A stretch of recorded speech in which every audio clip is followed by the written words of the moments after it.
And a very warm welcome to the Property Developers and Investors podcast. Nigel Greene here from the EquaAcademy, and I'm absolutely delighted today to have Ivor Bennett with me. Hi, Ivor. Hi, Nigel. How you doing? Okay? Yeah, very good, thank you. Good stuff. Good stuff. Thank you. I mean, we've known each other for a number of years now, haven't we? And it's been an interesting journey. And I think first off, I think the listeners would like to hear maybe if you could just introduce yourself and maybe give a bit of your background. Yeah, will do. Yeah, thanks. So, I've been in investment banking for over 20 years. I've worked in various departments. I started off in RBS and I'm now currently at HSBC. I've been in and around technology in some shape or form. I moved into our FX eCommerce trading platforms many years ago. And more recently, I've been working on rolling out digital products for our institutional customers. Married with for 17 years with three kids, ages 8, 17, and 21. Wow. And yeah, I've just got a real passion for technology and property, believe it or not, which is great. Both of those two go hand in hand. And we've just been a serial house mover for over our years, and we've moved house about 8 times and counting at the moment. Gosh, it happens to a lot of people, doesn't it? It almost becomes the start where you might move into a house and have the opportunity of adding value while you're living in it, just doing it up and then kind of moving on to the next one. And you think, Yeah. and then the penny drops and then you start to think about investment property and away you go. But I think a lot Yeah. of people can resonate with that approach, definitely.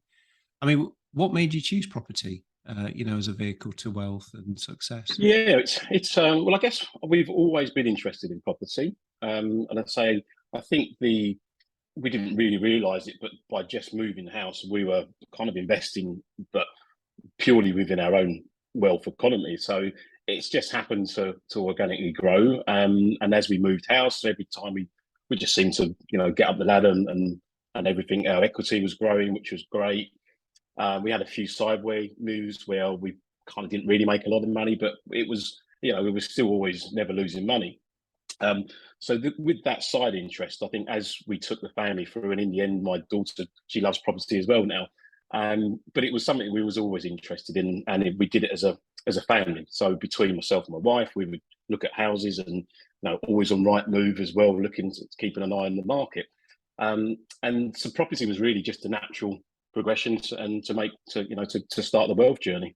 Absolutely. It's just incredible, and particularly when you can bring your family into that process as well. And the multi-generational legacy part is hugely powerful, however, isn't it? Yeah. And well done for that. It's just absolutely amazing. Yeah. So maybe tell us about some of the key milestones, achievements in your property journey thus far. Yeah, it's great. So I guess, as I was saying, we kind of didn't understand how to invest in property over the years. I always wanted to do a buy to let.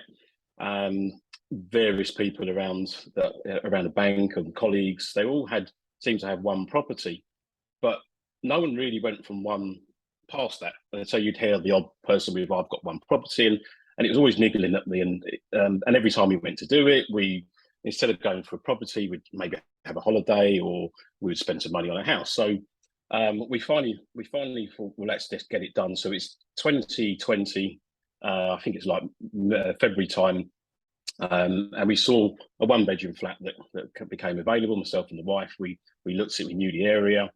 It was actually in an auction. It was going up for auction, and it needed a bit of work, but nothing too major. New kitchen, bathroom, all the basic things. And he thought, oh, this is all right. This is a good starting point for us. So as we decided to go for that, we then went into it was an auction property, and it just so happened that the auction fell on the first day of lockdown, and maybe the week before the run up of it, I was having cold feet, and we were like, oh, let's not bother going for it. But then something just gave me a kick up the backside, and we're like, right, let's just get it done. So we put our deposit down, and as I say, this isn't the right way to go and buy a property auction, but I know a lot more now. But we worked quite well with the auctioneer, and he was really helpful. He gave us some tips on, because it needed a lease extension. So it was really giving us a lot of guidance. So we knew the area, so we thought, well, let's go for it. Anyway, so we started that. That was the, say, first day of lockdown. And what happened there is it went from being in person to online only. And because that shift happened so quickly, the market wasn't ready, and subsequently there just wasn't a lot of buyers there. So we were there, lot 15. We went through the process, and I was sitting back, and the wife was downstairs, and I was like, "There's nothing selling here." First time round, is that normal? Is it not? We didn't really have a benchmark. But anyway, a lot came up, 5 bids in, and we won it. So that was a really good. And then we had the massive panic around. Oh right, we've just bought a flat. Now what do we do? And so we went through all the process there of opening up a company and then the 20 days of in lockdown. So it was a stressful journey to start off with, but it was great. I really enjoyed it. Fantastic. And sometimes like that, when you have that urgency, and one thing moves on to the next, and then you've got to move on to the next, and so on and so forth, to get through the journey and just get the deal done, really. Yes, I think it was. Yeah, it makes me smile, actually, because I think the last time I bought or attempted to buy a property to auction, I remember I was actually in Centre Parks a few years back now, and I'd submitted my deposit, and it was all ready to go, and I'd done my investment analyzer to the nth degree, and I knew exactly the number that I mustn't go past, and that sort of thing. And the first bid was 5,000 higher than the number that I must not go beyond. So that experience didn't last very long, to be honest. So there we go. It went for a ridiculous amount of money, which fair enough. Yeah. And it's just about opportunity, isn't it? And it's opportunity, very much so. It's that first little break, and I think everyone gets a little break in anything you do in life, and sometimes you just need that little bit of a break, and then it works out. But you've got to take that risk, and I think that's what one of the things that I've found, it holds a lot of people back, and you've got to just want to take that risk and be uncomfortable. You cannot be in a place where everything's lined up and everything's going to be perfect, else you'll just never get anywhere in property. And I think that's one of the things that I would say that people need to really get over, is just taking that risk, and once you've done your DD, as much as you can. Absolutely. Taking the risk, feel uncomfortable. This journey is not easy. It's not easy, is it? And you're gonna, from time to time, you're gonna hit a few bumps in the road, and you overcome them and you move on. But you equally grow from it as well. You learn from it every time you hit those bumps. And it's definitely not get rich quick, is it? No, not at all. You have to follow a process. Yeah, definitely. To learn, to expand.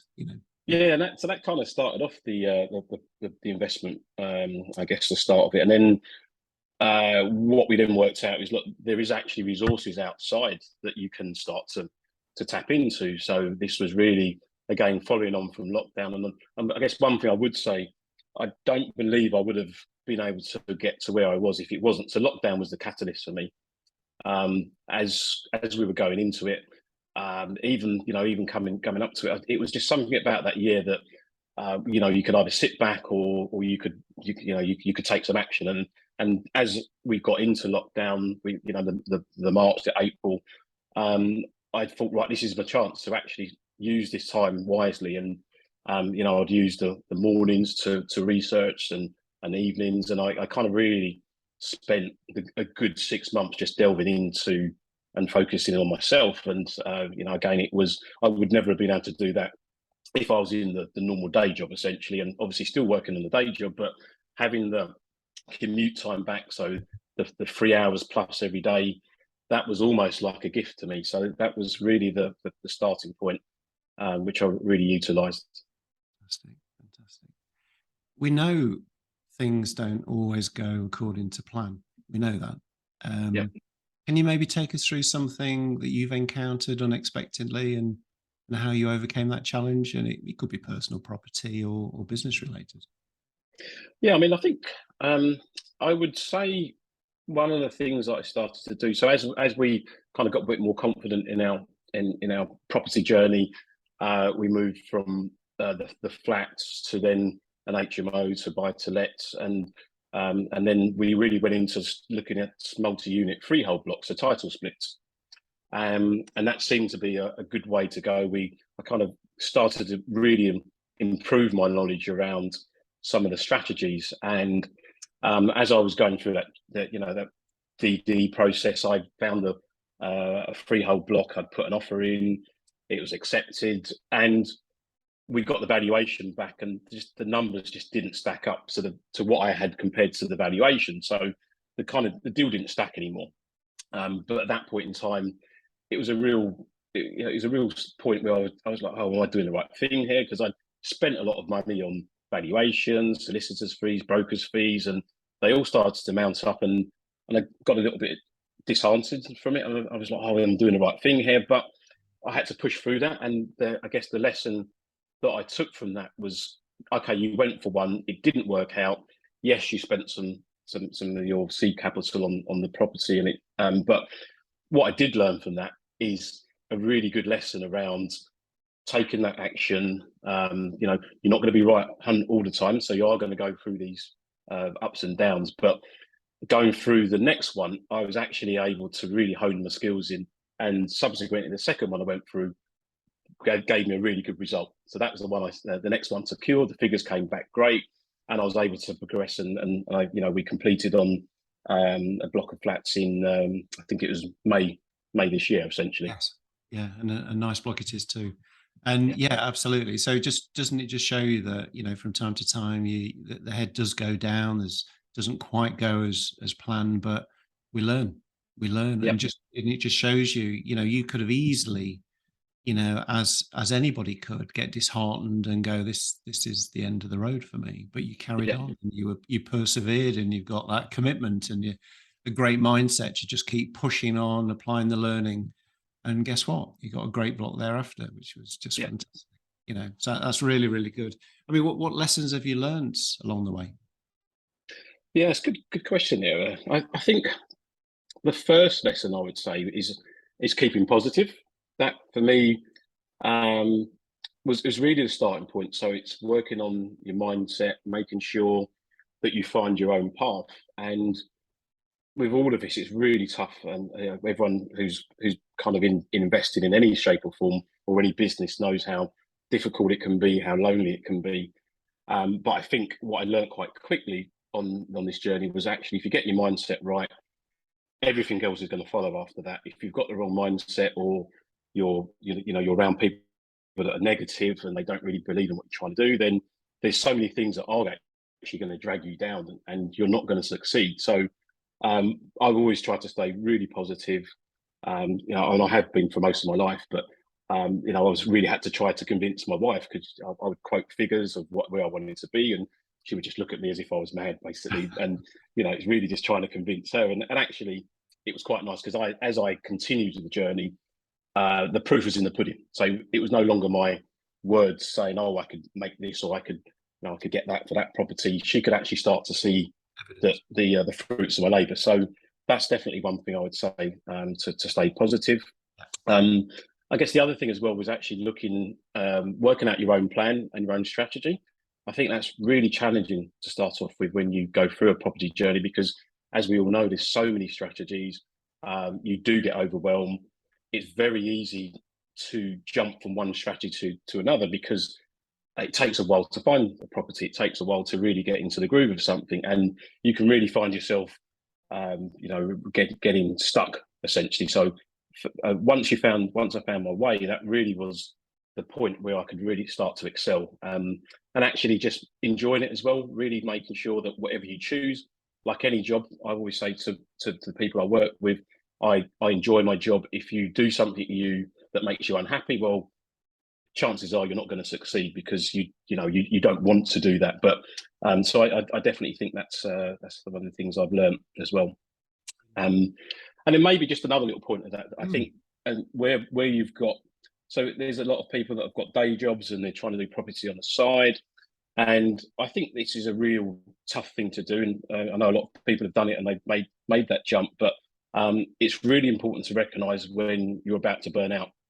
And the signs are there, but it's really hard to stop yourself from continuing. And I realised quite quickly that I needed to take a break. And actually, the break from property investing could be a day, 2 days, it could be a week, could be 3 weeks. And it's just realising that you've really got to understand when you're not functioning, or when things start to slow down. You need to back off, get some rest, and then you can go again on to the next challenge. Yeah, absolutely. And the mind becomes fogged, doesn't it? Because Yeah. it's a part of overwhelm. As you say, stress comes into it. A lot of things going on in the world. Priorities probably not quite in the right position. And like you, I find, well, I think we all find our own way in terms of that and understanding where the points are. But it's quite uncanny, really, because I like to ride my push bike. So I've got a mountain bike, and I'll go out from time to time, and it just seems that when I'm on the bike and I'm not thinking about the day and the what's happening and all the rest of it, kind of the subconscious starts to bubble to the front of my thinking, and all of a sudden that there might be a conundrum that we've been trying to overcome for some months, and all of a sudden something will pop into your head and you go, why didn't I think of that before? And the reason is because of the overwhelm and the amount of stuff that you've got on your plate and all these sorts of things. So it's super true words, and everybody listening should really take heed of those words. That you need to take the break and just switch off. Yeah.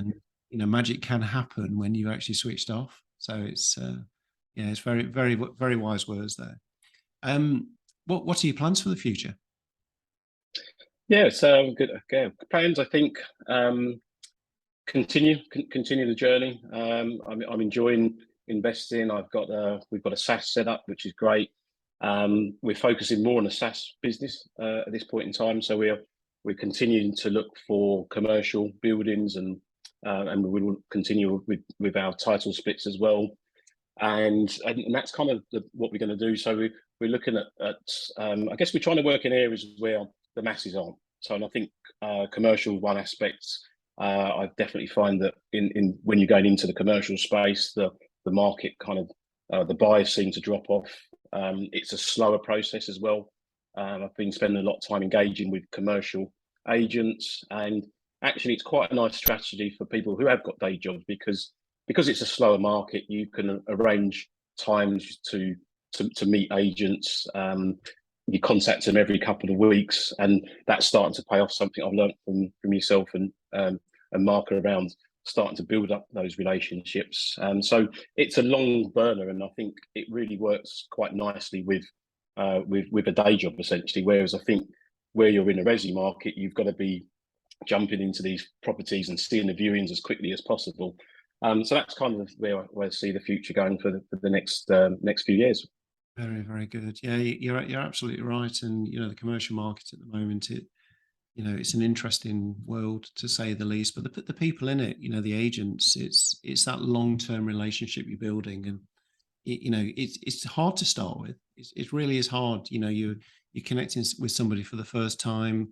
It's almost they're receiving that call or email or whatever it may be, or even an invite for a coffee, and they've probably had 10 other coffees that day with the same story of people looking for opportunity. But where I think it supercharges the relationship is when you do deals. So when you do deals with that person, and you're then no longer a tire kicker, you're actually a doer and an action taker. And then all of a sudden you bubble up to the top of their black book and start to see more opportunity and what have you. So it's just getting over that first hurdle, isn't it? And then you're kind of on the road going forward. A couple of years ago, I was very pleased to write a chapter in a book that Mark wrote called Advice to Younger Self, and just for a very, very short period of time, it hit the Amazon #1 bestseller. So just for a very, very short period of time, but nonetheless, it did. So the proceeds from the book will go to charity and continue to do so.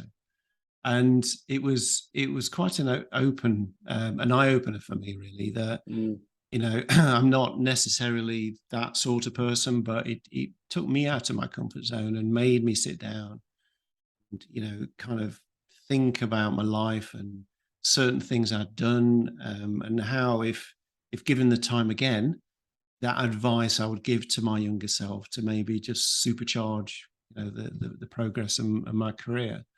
And I'm very lucky you are. I've got 4 children, you've got 3 children, and I wanted some way of kind of interacting with my children in the writing of this chapter. It was quite tactical, I suppose, but I got them to proofread it.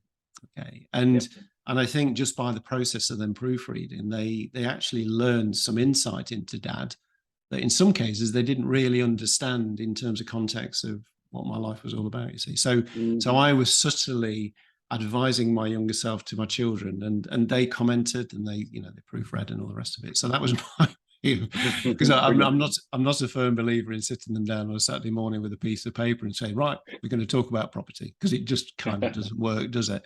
So I'd like to pose a question to you. If you could give your younger self, a piece of advice, what would it be? Yeah, that's a really good question as well. I think the advice I would give would be, it's about living with regret.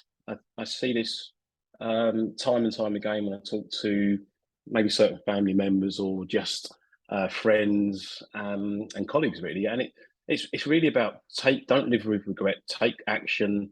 And this is not just in property. I'm talking about in general. A holiday with a family.